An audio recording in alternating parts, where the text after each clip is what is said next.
So I had this whole idea of what I was going to talk about today, and something happened just this past week that I really want to touch on. So we'll save what I originally was going to talk about for another time because I think this is really important. So I'm dealing with, on Friday, my grandmother, if the Lord allows her to see it, will be turning 98 years old. So we're going to celebrate her, Lord willing, on Saturday.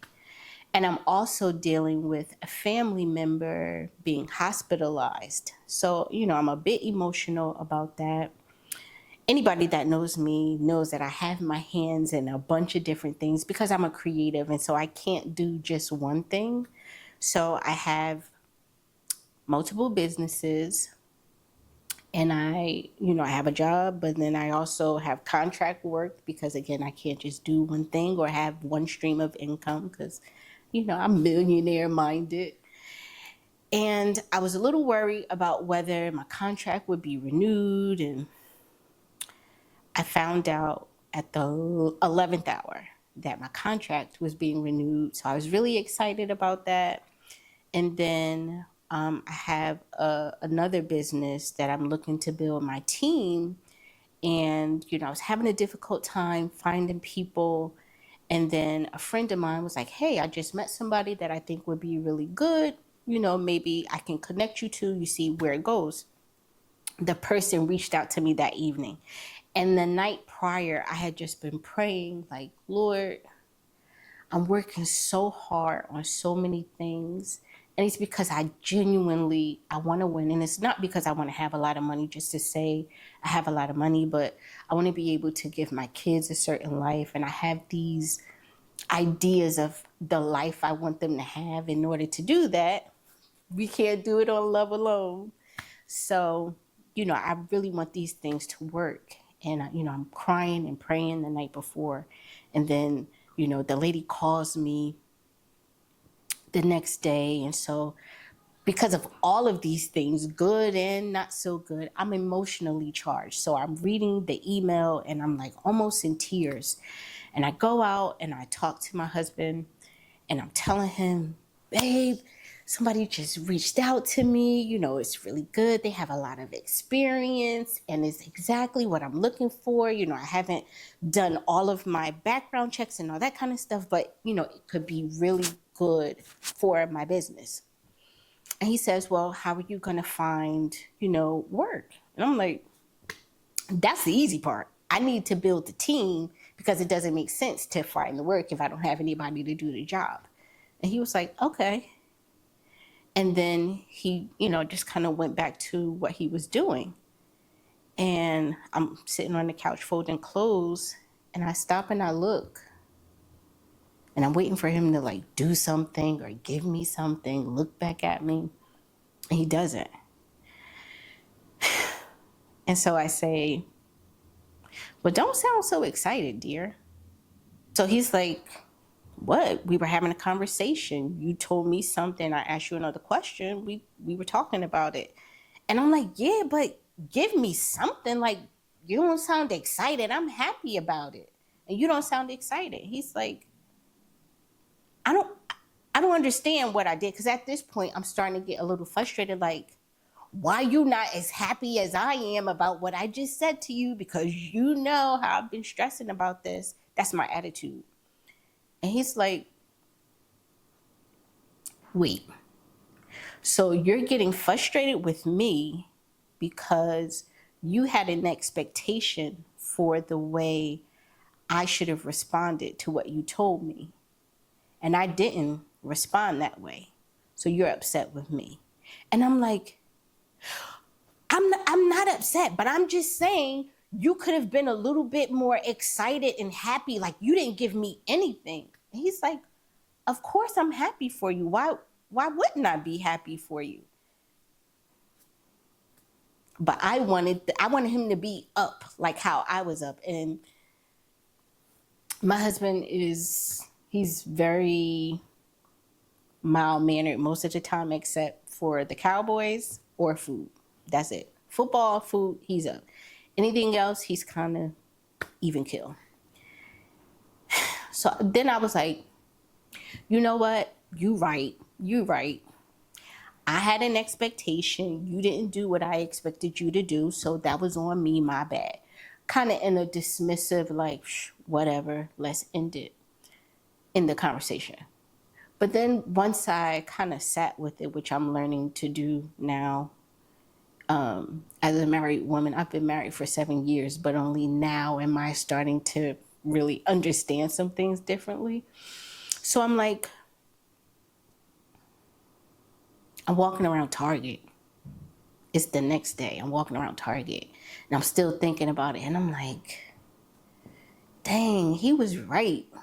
Now, let me also say, because I didn't come to this revelation on my own totally, I had a talk with my Aunt Shorty. And as you watch more of these stories, you'll come to find that I talk to my Aunt Shorty a lot because she's my person.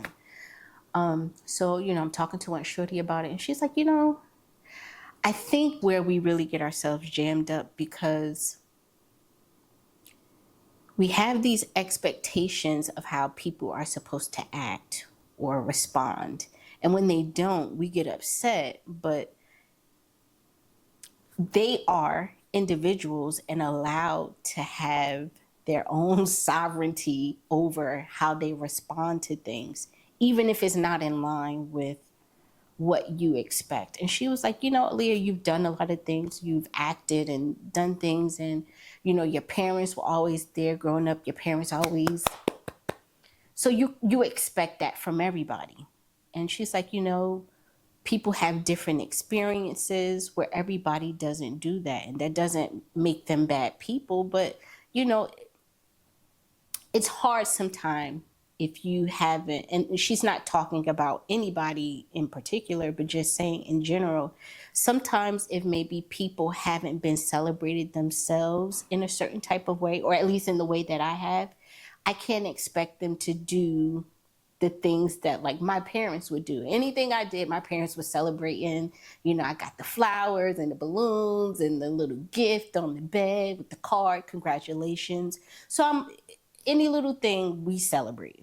And she's like, everybody's not going to do that. And you can't be mad at him because he didn't do what you expected him to do. So now I'm walking through Target, and then I thought about it and I'm like, she's right though.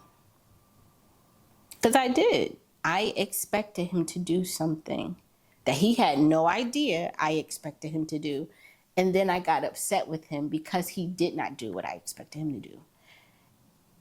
And then it made me think, how many other times have I found myself in a situation where I was upset because I felt like somebody wronged me in some way?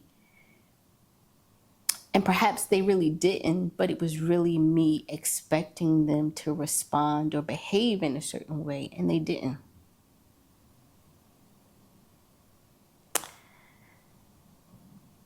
So I went back later and I apologized again once I was calm, because I really did think about it, and it wasn't just like the knee jerk, you right, I'm wrong. It wasn't that. It was, babe, I really thought about it, and I shared, I did want you to be really excited and happy. He's like, you're my wife.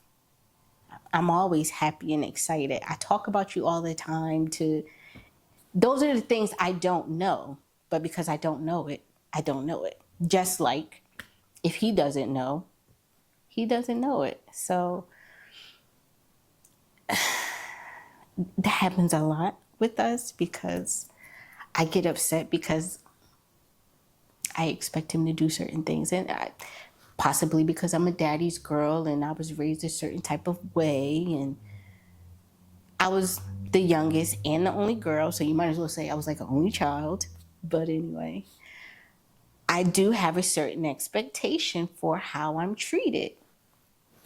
And, we've had conversations where he's like, your dad does a lot of things, and I kind of feel like you want me to do things sometimes in the way your dad would do it. And I was like,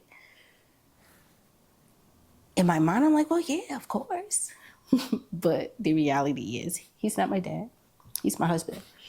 But again, just to kind of circle it back, Have you ever reflected on a situation later and really thought about, like, maybe I didn't play that the right way? And, are you open enough to go back and say, my bad. I was wrong about that. That's the hardest thing to do. It's the hardest. It really is easy to just be like, I made a mistake, but that is really the hardest thing to do. It gets easier, I think, once you learn that, we all making mistakes out here anyway, but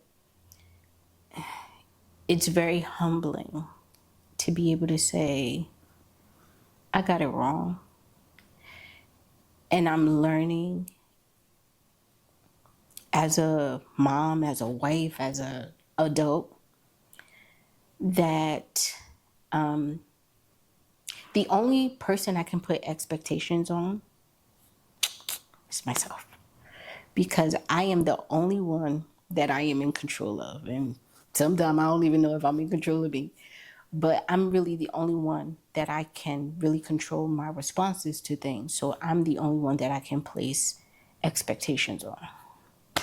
So think about that in your situations with relationships, coworkers, family, friends. Have you really been wronged, or was it a case of misplaced expectations?